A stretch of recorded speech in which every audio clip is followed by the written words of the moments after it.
Hello everybody, and welcome to the latest Chem webinar. My name is Teresa Okrasinska and I'm a Cambridge University Press Education Consultant. In addition to this role, I support schools in my region on Chem's behalf. Today we are going to be talking about using data to drive school improvement strategies. Sue Holt will explore the importance of using data as a tool in driving curriculum design, in teaching and learning, in evaluation, and in creating the school development plan. Delighted to be joined today by Sue Holt. Sue has extensive experience in international education and has held various posts in schools, including deputy head on curriculum, head of secondary, and vice principal. Her work has taken her to China, Peru, Brazil, and Argentina, Spain, Qatar, Jordan, and Switzerland. Sue recently left full-time international school leadership to pursue her interest in consultancy, particularly in relation to the use of data, teaching and learning, assessment, effective CPD, and curriculum and budget planning. Before we start, a quick piece of housekeeping. You are all in listen-only mode at the moment, so if you could please submit any questions or comments in the questions box in the control panel. Questions and comments are welcomed throughout the entire presentation. We'll be leaving some time at the end of the presentation to answer these and pick up on any comments as well. You'll receive a certificate of attendance via email 1 hour after the webinar finishes. So without further delay, I'm going to hand over to Sue Holt. Well, good morning or good afternoon or good evening, wherever you are in the world. Okay, so I'd like to start this presentation on how I've been using data to drive school improvement strategies. So it's a very practical presentation using examples from my own experience. So we're going to have a look at how we use data to drive curriculum design, to improve teaching and learning, to evaluate what you've done, and also to establish priorities for the future. To start with, you need to know the nature of your cohort. So with a baseline assessment, and as well as other data in your school, you will have a picture of the range of ability, whether or not you have gifted students and how you define those gifted students, whether you have students who are less able, who might need additional support, whether you've got students who have got specific learning difficulties. And by that, I mean students who are sort of intellectually very able, but they're handicapped in some way by something like dyslexia or dyscalculia. And do you have a number of students who have got English as an additional language? Because that's an important point to notice, because students very often have a very good command of English in terms of their sort of playground use or their social use. But it takes 5 to 7 years of immersion in English as an academic language for them to be fully proficient. So what I'm showing you now, which I hope you can all see this time, is a band profile graph. This is taken from Midius, which is the system designed for 11 to 14-year-olds. So looking at years 7 to 9 in the British system of grading students. Now, this shows the overall percentage in each of the 4 bands that the Chem Centre uses, where A is the top 25% of the ability range, B is the next 25%, C the next 25% down, and D is the lowest 25%. The data I'm using is data from a real school, obviously anonymized for this one. So you can see in this school, in terms of the overall ability, they seem to have a very high proportion of students. We've got 88% who are in the top half of the ability range. And that's an important factor to bear in mind when doing your plans. A school with a completely average intake would have 25% of pupils within each band. So you immediately get a picture of your year group. But cohorts do vary quite a bit. And so each year group and grade is unique.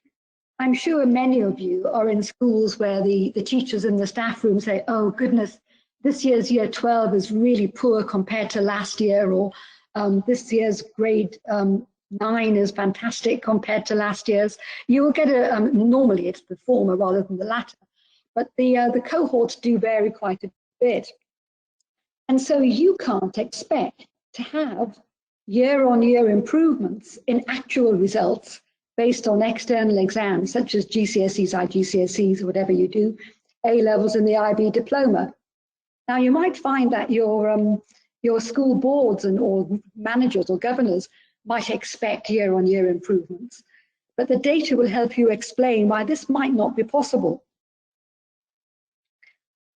Value added, that is how well your students have done compared with students of similar ability elsewhere, is a much more reliable measure than just looking at actual results and expecting year-on-year improvements.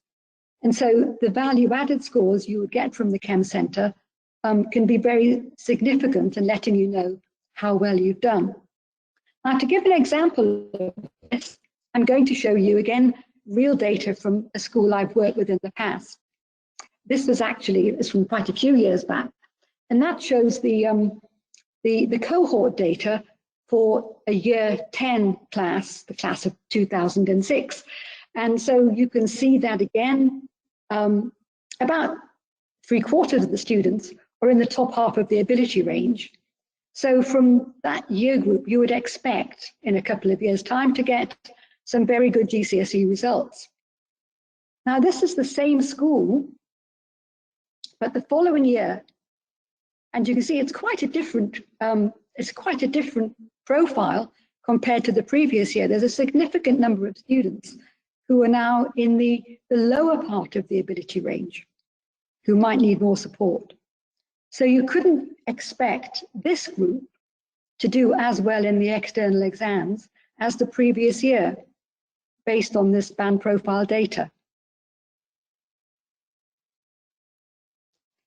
But more important than that is the detail you can get from something like Medius, because Medius gives you the overall distribution of scores into the 4 bands, but in separate profiles for vocabulary, maths, non-verbal, and skills. And again, I've got examples here from real data in an international school, which did have a significant number of students who didn't, well, in fact, most of them did not have English as their first language, but many had been in English medium education for quite some time. So if you have a look at the vocabulary scores for this particular group of students, you can see a fairly even spread. Certainly the A band, I suppose, counterbalances the D band, but there are still a number of students who probably need support with their vocabulary if they're going to reach their full potential and demonstrate that in terms of any external exams. If you then look at the same cohort of students, but look at their math graphs, you see it's really quite different. That there's a very high proportion of students in that top band, and the percentages in the lower bands are much lower. Now, I've normally found a very strong link between the maths graph and the non-verbal graph. But in this school, it wasn't quite as strong. And when I investigated further, I found that in the previous year, in year 6, they had spent, that there'd been a real project on improving maths. And it had certainly paid off because their maths results were very good indeed. But the non-verbal graph is very interesting, especially when you compare it with the overall Medius score or the vocabulary score, because that non-verbal score is the best measure of ability for students for whom English is not their first language. So you see we've got over 80% of the students who are in the top half of the ability range, and only a very small proportion who are in that bottom 25%. If we have a look at the skills graph, this can be how well they can get it down on paper and how well they can perform in exams. And they seem to be developing really good skills. Proofreading is slightly lower, which is what you might expect in a school which has a number of a very high proportion of non-native speakers. Their proofreading might not be quite as good. And this can give a pointer or something which can be improved, because you can do proofreading in every subject. It isn't just the remit of the English department. And this perceptual speed and accuracy, again, this is a very useful one in terms of how well a child might perform or how students might perform in external exams. So you've got a picture of your cohort, you can see that cohorts vary, and then you have to take some decisions. So how will you design the curriculum to meet their needs? I'm sure we all agree that one size doesn't fit all, that students do need some adjustment to give them a curriculum that will meet their needs. So have a look at the time allocations per subject. If you're in a school where a significant number of students need more support with their English, how are you going to do that? Are you going to put more English into the timetable? If so, what gets squeezed out? Or are you going to develop a literacy across the curriculum strategy where everyone is responsible for developing literacy skills? Or maybe you'll use a combination of both. But it's something that you need to look at. You can't just follow a UK model. Just having a small drink. One size doesn't fit all at Key Stage 4, the GCSE years in particular. Do all of your students do the same number of IGCSE courses? Or do you tailor it depending on aptitude? Do you have a few of your option blocks which are set aside for extra English support or for learning support, so that students might do a range of between 5 or 6 and 9 or 10 GCSEs? I would strongly recommend that you consider that if you aren't already currently doing so. Do you offer vocational courses at Key Stage 4 and Key Stage 5? So are you running things like BTECs? Can students mix and match BTEC with GCSEs?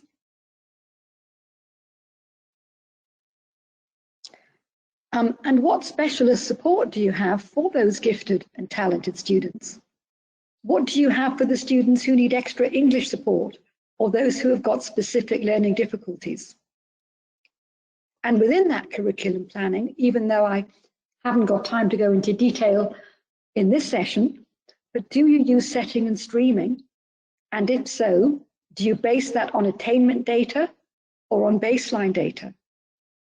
So the curriculum planning and how you implement the curriculum, it's really very important. And the data is key to having an effective curriculum planning strategy. Now we'll come on to teaching and learning. I think there are 3 key bits of data that inform teaching and learning at classroom level. The baseline or developed ability data, prior attainment, and then progress data or value added. For most teachers that don't have the progress data, what they will have is the baseline and the prior attainment data. And I think it's really important to have both, because if you base your expectations on prior attainment only, you're in danger of underestimating a number of students, and then it becomes a self-fulfilling prophecy of low attainment. So the baseline and prior attainment data are particularly important for a teacher in a classroom.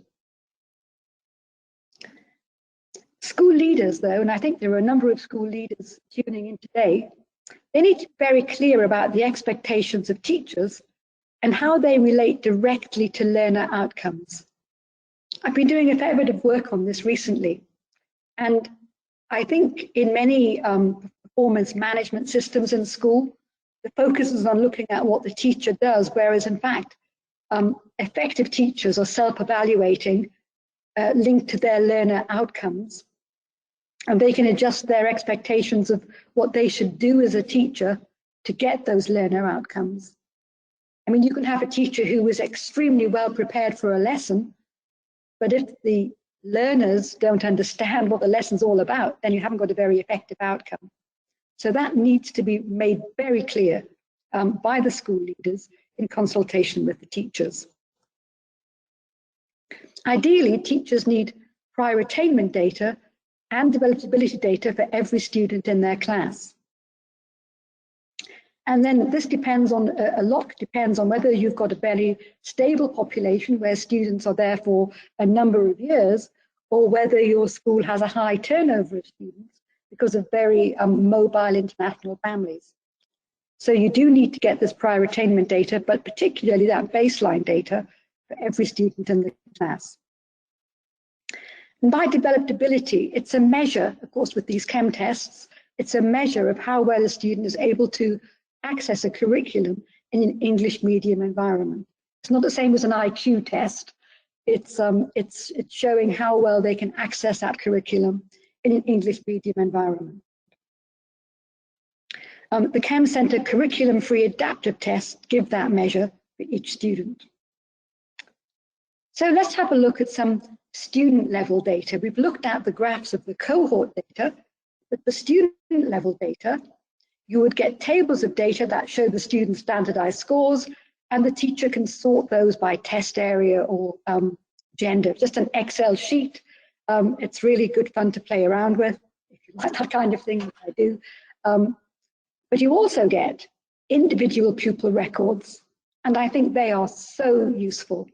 They give the data on each student, and they also give a graphical representation of the same data. And a quick reminder here, the scores are standardized with a mean of 100, a standard deviation of 15, therefore 100 is the average, and the broad average range of scores is between 85 and 115. So let's have a look at an individual pupil record. And I'll spend some time going through this slide fairly slowly. So you can see the little table at the top will give the student standardized scores for vocabulary, maths, and non-verbal. And so on that, you can see that the vocabulary standard score was 116.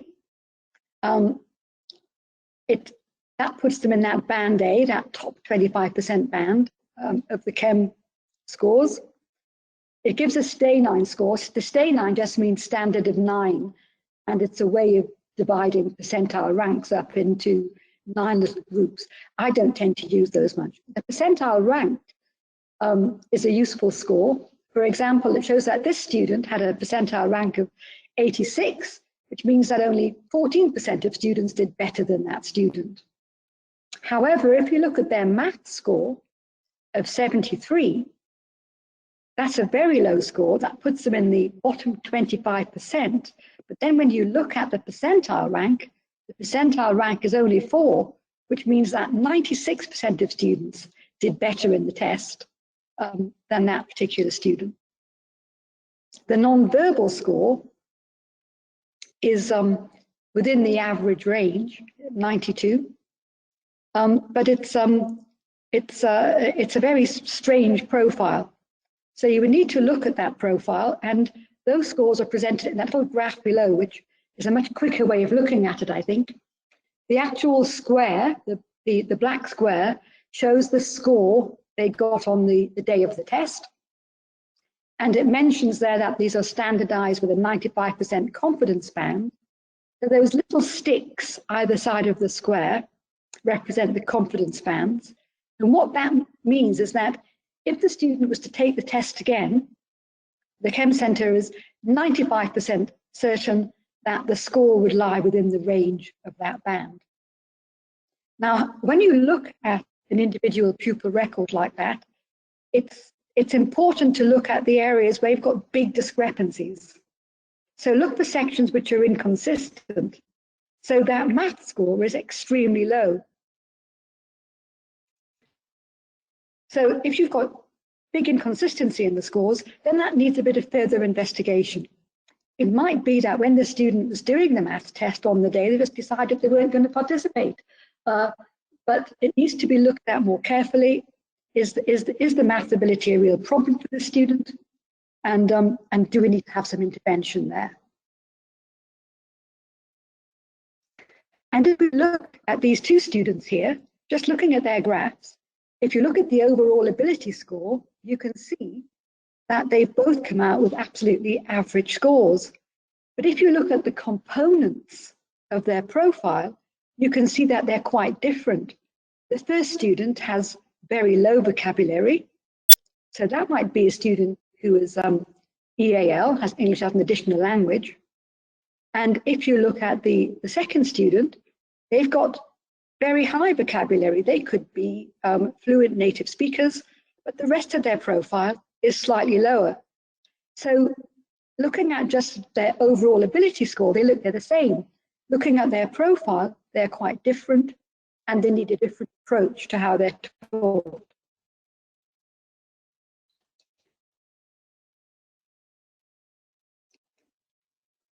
So if you use those individual pupil records, those IPRs, to inform teaching and learning, it just tells you the relative performances of the student in each section of the test and how that compares to the other students. It's when you put that IPR into the hand of a teacher who knows them, who's actually teaching them, that it becomes a really powerful tool. So let's just have an example of a few of those graphs. So this one, vocabulary, is lower than all of the others. So does that student need extra support with their vocabulary? What's the reason for it? Is it English as a second language? Or do they actually have a problem with language development that may need some support from your learning support department? They might need some further assessment. This one, you can see that the scores for vocabulary and maths are high. Their overall score is above average, but their non-verbal score is very weak. So they might have problem in visualizing things in 3 dimensions. They might have spatial awareness. They might be a bit like me and have difficulty reverse parking into a space. I'm sure my non-verbal score would come out quite low in terms of that spatial measure. So do they need verbal explanations of things? Do they not respond well to diagrammatic explanations? Maths is significantly higher than the others.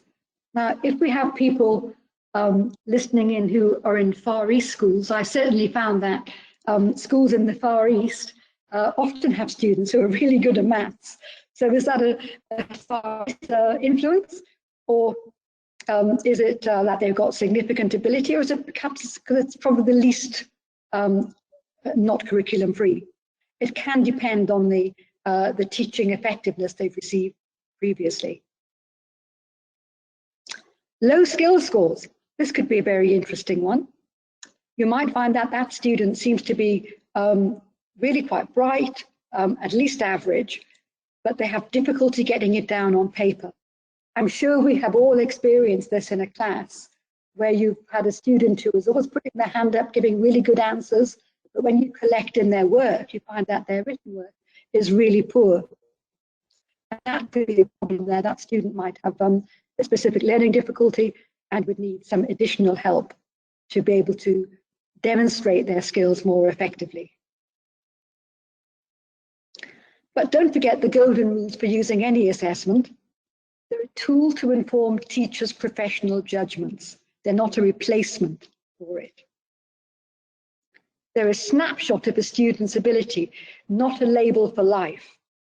I'm sure you all know people who have been gifted at 6 but average at 16, and vice versa, those who've struggled at 6 but they've been really bright at 16. So it's a snapshot, not a label. Question: if a student's score seems too low, anyone can have a bad day occasionally, and you know them well, so trust your judgment if the score seems too low, rather than just looking at the score. However, believe the high scores. It's very difficult to get a high score without having the ability to do so. So you may have underestimated a student. Believe in that high score. And also, don't coach for the assessments. They aren't examinations. It's not a certificate that they will take with them for the rest of their lives. It's a snapshot. Then we come on to predictions. I actually don't like the word predictions at all, because the Chem tests, we say, can give a prediction of future examination performance in GCSE, A-levels, IB diplomas, and also actually BTECs. But the predictions are actually chances rather than predictions. They're not a crystal ball seeing into the future. And they can form part of what I call learning conversations between teachers and students. And I believe that these learning conversations are really impactful. So you would get, this gives an example of the kind of prediction reports you would get for A-levels, IB, and BTEC. This is an IB example. And you can see that for each of the 6 subjects the student is studying, whether at higher or standard level, it shows a range of grades, which are the chances of them getting a particular grade in the IB diploma examination. So the expected grade is the one which has the higher percentage. But what you will notice, particularly looking at the IB maths there, that a student can get almost any grade from almost any starting point. And what those chances graphs show is the likelihood of them getting a particular grade. Now, I have found it really useful to sit down with the student and discuss those chances graphs, looking at the probability of achieving each grade, looking at what they need to do to push themselves to the next grade up. And for some students, it could be a warning that their current work ethic might lead to them getting a grade much lower than they're capable of, because they could do less well than expected. In a good school who is aiming for positive value added, the idea would be that those learning conversations would be pushing students further along to the right of the graph.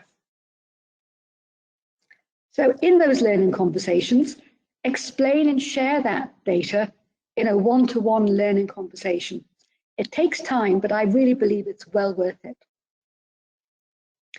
Emphasize that it shows chances and not outcomes, and the students themselves have the biggest impact on the outcome. Good schools with great teachers have high expectations of students. Therefore, you should expect your students to perform better than the average. Of course, there are all sorts of other factors in a student life apart from school. I mean, notwithstanding like a global pandemic and lots of students having distance learning, this is probably going to have some, impact on outcomes. I know that in many cases, teachers are having to predict the grades or assess the students rather than external exams. But external exams are taking place in many parts of the world as well, which also is another, could have a whole webinar on that. And so use this when target setting with students with a clear action plan on how the target grade can be achieved. There's no point in saying, well, I think you should do better without having an action plan. There's no point in having the what without the how. So it's very important that the action plan on how the target grade can be achieved is not just a case of more studying. Okay, so the biggest impact, I think, is on teaching and learning. But of course, afterwards, there has to be some evaluation. I'm sure you all look at your results really carefully, look at the student progress carefully, and that's where the data can come in extremely usefully. So how well have your students performed in external examinations compared with students of similar ability elsewhere? If they perform better, then you have positive value added. If they performed worse, then you have negative value added. And only you and your school can, work out the reasons for that in your unique environment. So if they perform better, I'm saying you've got positive value added. And you can use that data to compare subject performance within your school. Why is it that the French department have got brilliant results and the Spanish department hasn't? You can follow the trends and subjects over a number of years. And importantly for school leaders, you can follow trends in whole school performance year on year. So this is what some of the feedback looks like. Again, I will slow down a little bit to give you a chance to look at that graph. Subjects are shown along the bottom. So we've got maths, history, English, geography, biology. And the value added score is given in terms of those bar charts. If it falls within the shaded area, then the result is within the expected range, it's not significant. But for those bars which are shaded in red, then those subjects have performed significantly better or significantly worse than subjects across the whole. So looking at that graph there, I can see that English has done particularly well, that's the third bar along, and geography, which is the fourth bar along, has done particularly badly. So you would need to look at that. That was the current year. Then it gives you a 3-year rolling average. And on that, you would see that for 3 years, geography has been poor. So something needs to be done about geography. And that's up to the geography department and the school leadership to decide where to take that forward. So to summarize that again, the bars on the graph show the subject performance compared to the average. The brown background represents that 95% confidence limit. Therefore, if the bar lies within the shaded area, then we're 95% certain the performance is in the expected range. And outside the shaded area is particularly good or bad. So if I just go back to it again, you can see the current year's performance, and you can see the 3-year average. I mean, on that, math seems to be doing well every year. It's done well this year, and it's done well for the last 3 years.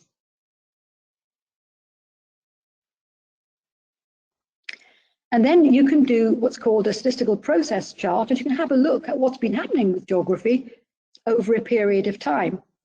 And on this one, you can see that in 2007, 2008, it was looking fine. There was a bit of a dip in 2009, but it was still within the normal sort of range. But by 2011, there's something not very good happening in geography. So you can follow the trend over time. And you can do that for each individual subject at each level. And you can also do that for the whole school. So if the performance is in line with expectation, then it will be within the green shaded area. And if you go outside those shaded areas, it's either significantly good or significantly bad. And again, school closures because of COVID will have affected the teaching and learning in many schools across the world. This is showing whole school performance. And you can see that in 2008, the school was particularly good, but then fell back to being average for the next 3 years, although it is looking as though it's on an upward trajectory. But useful data to be shared with the whole school, but also for senior leaders to take some action. So that's the value added score, which is positive. Performance in line with expectation. Well, that's not good when it gets below that line, and above that line is very good. Good practice to share. And you can do that for whole school or for individual subjects. Why are the differences between subject performance? And I always say, if this is not a tool to beat teachers with, you have to look at all the possible reasons there are differences between subject performance. Is it curriculum time? Are they being expected to teach a subject with fewer hours than they should have? And that isn't just looking at the number of hours per week, it's the interruptions to the school year. I mean, do you have an activities week where the school is closed and the students all go off and do different things? Do you run lots of amazing school trips, which always happen on a Tuesday, so they keep missing out on lesson time. Is this factored in to, how much curriculum time different subjects have? Resources. If they're doing practical science subjects, do they have good enough labs to actually do that active hands-on learning? The timetable. Do certain subjects always have their lessons first thing on a Monday morning or last thing on a Friday afternoon? Or if you're with a different weekend, last thing on a Thursday afternoon? Have the staff had recent training? Are they aware of changes in the syllabus content? Are people standing at the front lecturing? Now, I think there's been more of this because of COVID, because in many classrooms now, there are socially distant students wearing masks and the teacher keeping a safe distance from the students at the front wearing a mask. And is that teaching style affecting outcomes? Of course, the effectiveness of the teacher has to be taken into account. Does the teacher have the right subject knowledge? Are they teaching outside their subject area? Do they really understand the syllabus? Have they got great subject knowledge but have very poor class control? Are there discipline issues? Are they talented but lazy? Are there personal issues in their life which are affecting performance? Everybody's human. There could be, family issues which are affecting how a student or how a teacher performs. Schools and teachers are affectable, so you need to find out what is causing these differences and to do your best to mitigate them. So what are you going to do about it? Absolutely. Once you have evaluated the data and you come to conclusions, you're ready to do the next step, which is development planning. So mitigating any problems, but planning for the future. So establishing the priorities for creating a school development plan, this is the final part. Clarity and coherence are the keys to success. School improvement is everyone's challenge, not just senior leaders. You can't just produce a plan at the beginning of the year and say, this is what we're going to do. People have to feel they're part of it, and everybody has a key role to play. So you need coherent, connected systems, everything from a teacher self-evaluation, capitalizing on the skills of your really good teachers, and then put in place the strategies and time frame to achieve measurable outcomes. And it's really important that the teacher can see their key role in the whole school development plan, that it makes sense to them and it's practical and clear. And finally, the cycle of school improvement and evaluation continues. So it isn't just an end point. We've gone through the first bit, we've now gone to the last bit. It has to continue where you evaluate the success of the strategies you put in place. So the data is the key to evaluating the effectiveness of the strategies used in the development plan. And everyone has to have an input in evaluating the plan as well as in formulating the plan. So the senior leadership team might be conducting the orchestra, but it doesn't work unless you have all of the players actively involved. So you start off with your cohort data, your curriculum design, the teaching to meet the individual needs, the evaluation of the performance, and then developing the improvement plan, and so it goes on. So you've got the cycle of school improvement with data at the heart of it. So thank you very much for listening. I apologize for the problems at the beginning, and it's over to you if you have any questions.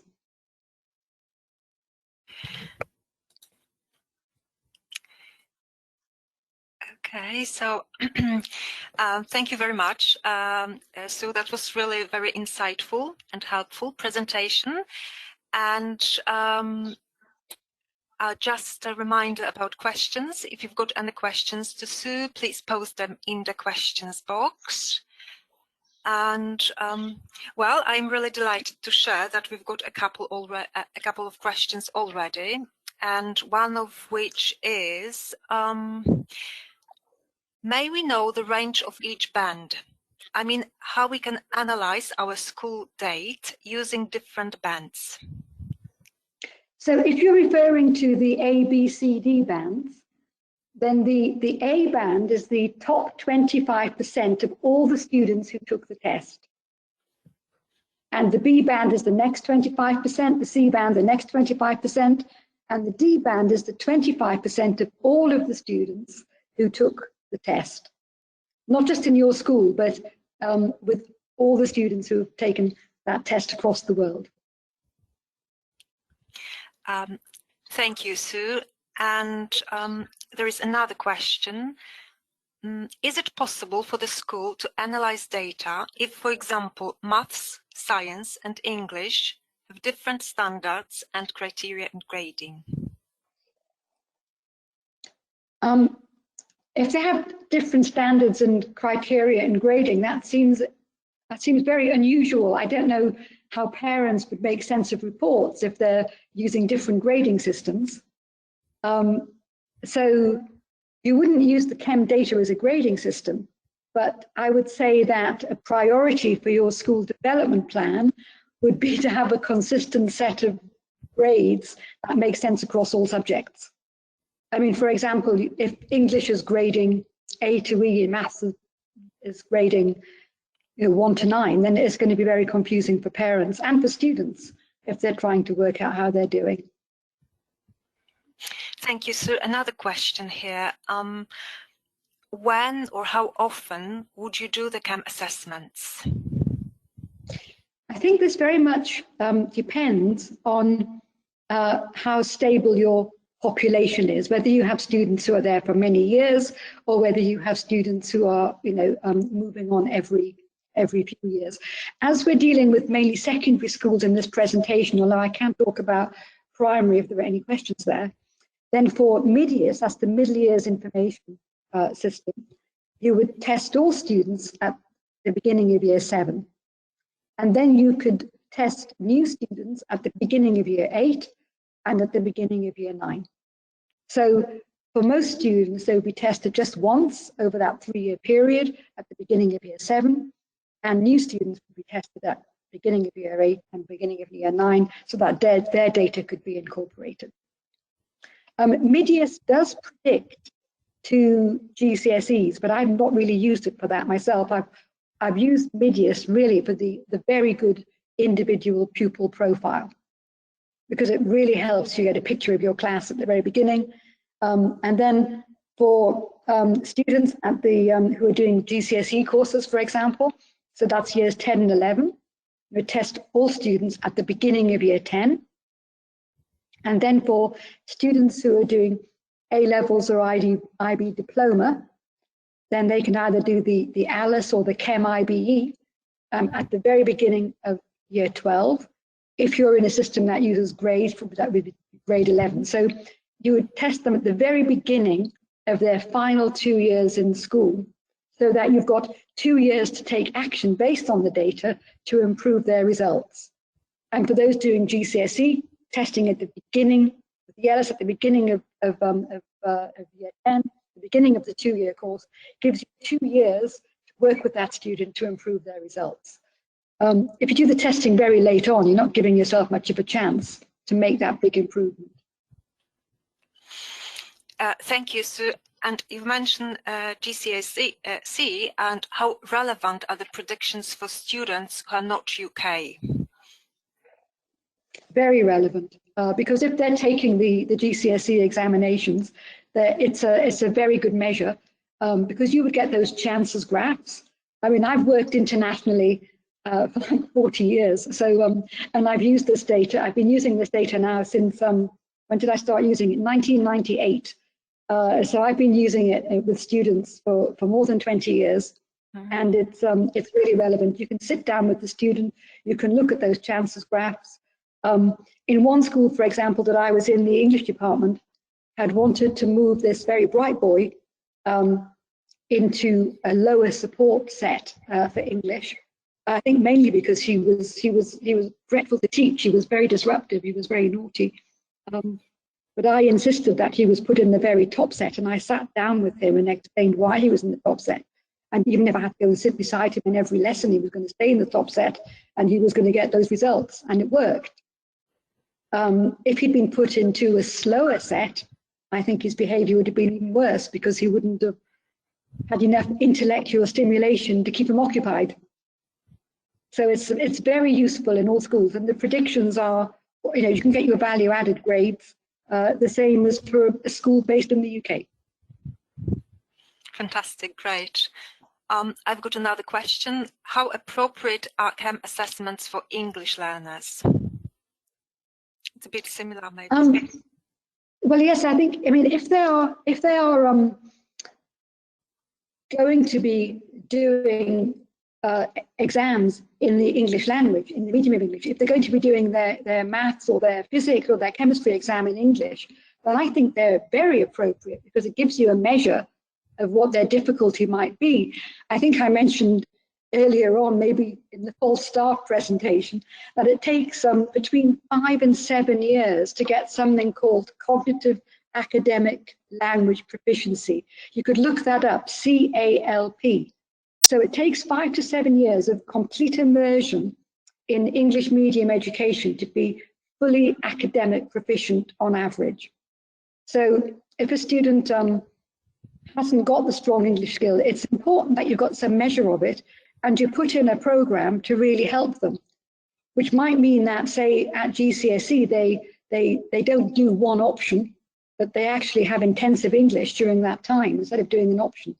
So they do fewer GCSEs, but the English support you're giving them gives them a better chance of succeeding in all of their GCSEs, because they've got their support in English. Very helpful, thank you very much.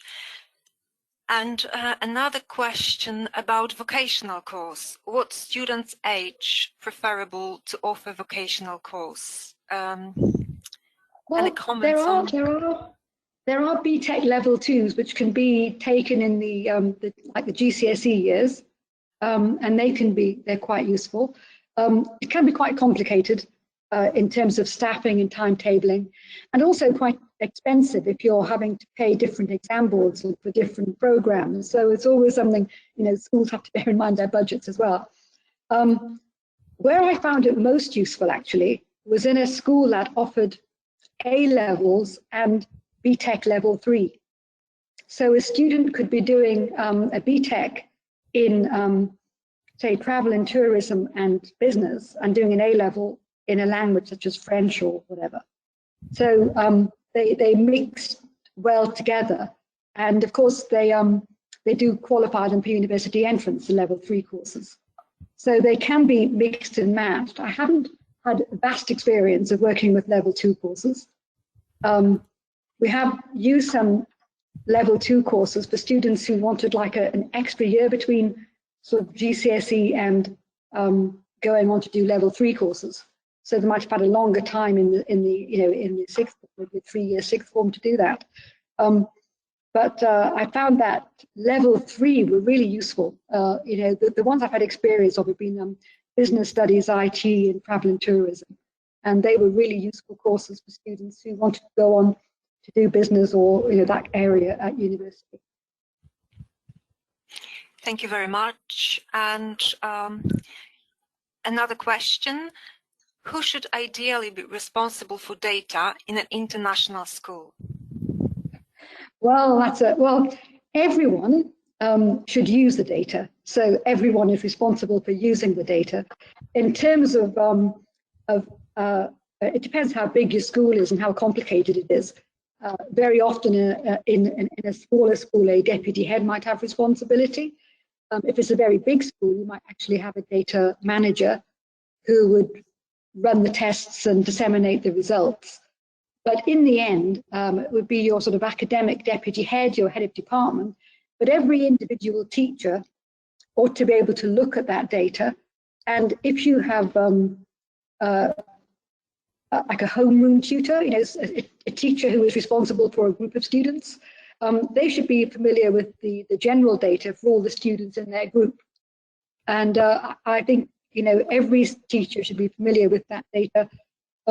Unfortunately, I have, you know, I've interviewed many staff over the years, and when I've been interviewing new staff and I've asked them, does your school use any kind of data?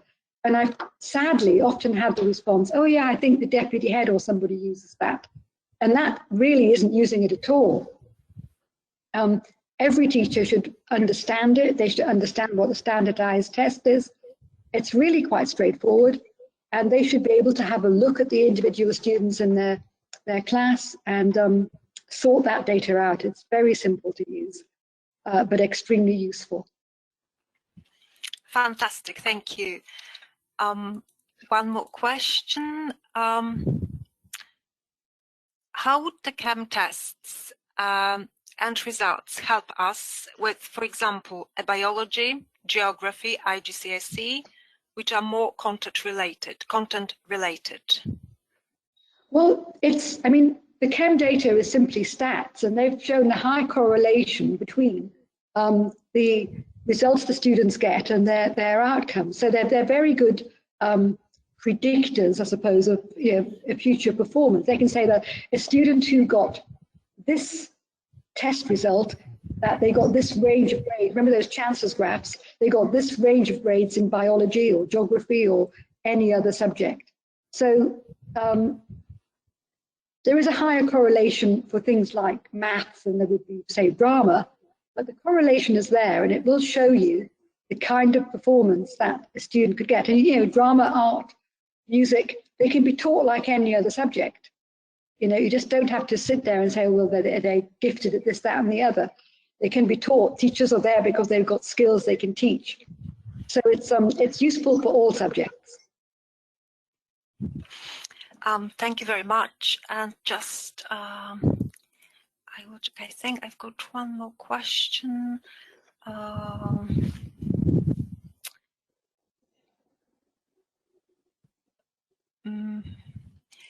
Just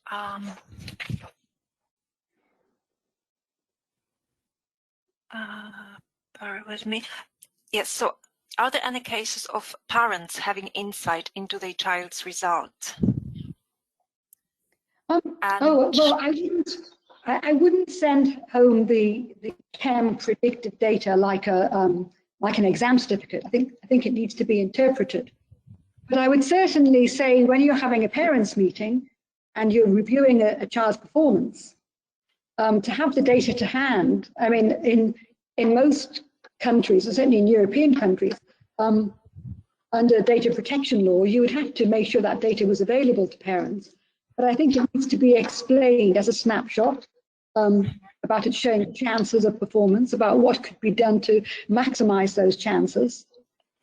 But it would be the kind of thing that I would prefer to have to hand at a parents' meeting so that I could discuss it face to face with the parent. I realize that at the moment, many discussions are taking place online, so there must be a way around that. But I certainly wouldn't send it home like a GCSE certificate and say, there you are, that's what your result is. I think they need to understand that it's a tool to help teachers. It's not a measure of performance because it's curriculum free, and nor is it an IQ test showing how clever they are. It's just a snapshot to inform the teacher of where the child is at present, so the teacher can actually meet their needs and help accelerate their progression. Okay. Thank you very much, Sue. I think we are out of time now. So just a quick reminder here. You will receive a certificate of attendance via email 1 hour after the webinar finishes. And also you will receive an email from us containing a link to watch a video recording of the webinar on the Chem website next week. There was also a question about slides. We can attach a copy of the slides to the email you will receive early next week. And I want to take some time to say huge thanks again, Sue, for your presentation, but Thank you also very much. huge thanks to you all for tuning in today. Thank you very much.